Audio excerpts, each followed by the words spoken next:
ตอนเช้ามื้อนี้ผู้ค้าปลาทองคำกับมาคอยสวนคือเก่าเลยมื้อนี้มาเบิ่งมาคอย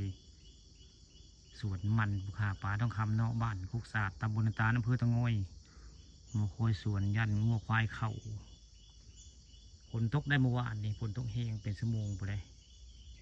ตอนเช้ามีเลยมาคอยเบิ่งสวนมันมีสวนมันต้องมาหมัดมาคอยได้มาเบิ่งคอยงายันงัวควายมาเข่าเพราะว่างัวมาเข่าหลายเทื่อในภูเขาลงคลิปไปไล่งัวอหลีได้งัวเข่าสวนอหลีบ่ได้แม่นว่าอันลงคลิปตลกบ่แม่นเลยงัวเข่าอหลีมื้อนั้นโอ้ยหลายเทื่อแล้วงัวมันเข่าสวนมื้อนี้กลับมาค่อยสวนคือเก่าได้ภูเขามันคอยสวนมันเมื่อกี้นี่เห็นไก่ป่าได้เห็นไก่ป่า2 ตัวมันเมื่อวานนี่เห็นกระแตในเมื่อวานนี้เห็นกระแตมื้อนี้เห็นไก่ป่าถ่ายของบ่ทันมันบินไวไก่ป่าลายได้บริเวณหลังอบตนาตาลสวนมันบุคาผ่านทองคำในไก่ป่าลายได้มือซื้อในบุคาดูดน้ำใส่เลยหลังจากบุคาดูดน้ำใส่ฝนกระตกเลยบาทนี่โอ้ได้การสุกมันกับส้มซื่นขักได้หมดนี่มันขักเหลียวเบิ่งแล้วฝนตกได้เมื่อวานนี่ฝนตกประมาณ1 ชั่วโมงได้เมื่อวานนี้ยังไม่ได้ใส่ปุ๋ยได้สวนมันยังไม่ได้ใส่ปุ๋ยคาดว่าใส่ปุ๋ยคือสีงามเบิ่งแล้วเดียวพอได้ก็ขักแต่มันเขียวมันขักง่ายแต่หญ้าบ่มีได้อันปลูกมันอันนี้ปลูกก่อนเดือน5ปลูกก่อนได้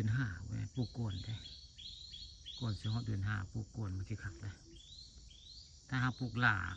ปลูกช่วงฝนนี้มันไม่อยากปิ่นเลยเพราะว่าฝนตกดุนี่มันชุ่มหลายกะแล้วเราปลูกมันสิบ่ค่อยงามเลยแต่กับมื้อนี้มาคอยเบิ่งต้นไม้ผมได้มาคอยเบิ่งต้นไม้คอยเบิ่งบักสีดาอันนี้เพิ่นทำท่าสิตายขึ้นได้อันนี้มาหน่อยหนาเพิ่นนี่มาเคียบแล้วนี่คนเป็นต้นตะเฮือนได้มาปลูกบ่ตายได้ใหญ่แบบนี้แล้วเอามาปลูกมาพังบ่ตายอันนี้ก็ใหญ่เติมไปเอามาปลูกใส่นี่ก็ได้บักสีดาก็ได้ซื้อมาจากเตางอยตลาดเตางอยจังหวัดศรีดานี่หมักเพชรนี่ปกติปีกายได้ปีกายนี่เพชรนี่เพชรปีกายได้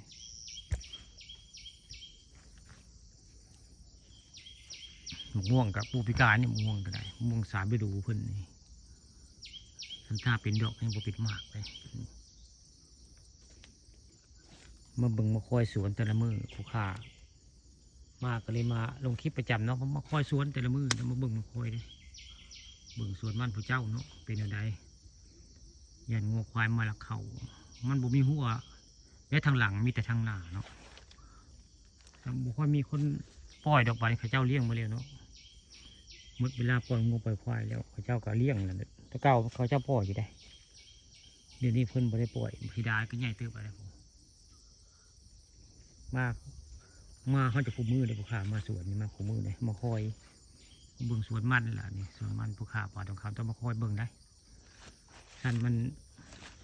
ปลูกปะทิ้งเรื่อยๆมันสิบ่คักใจยังไงถ้าว่ามาเบิ่งหามันเหี่ยวใช้ดูดน้ำใส่นี่แหละสวนมันผู้ขาป่าทองคำผสมเป็นนี่แหละ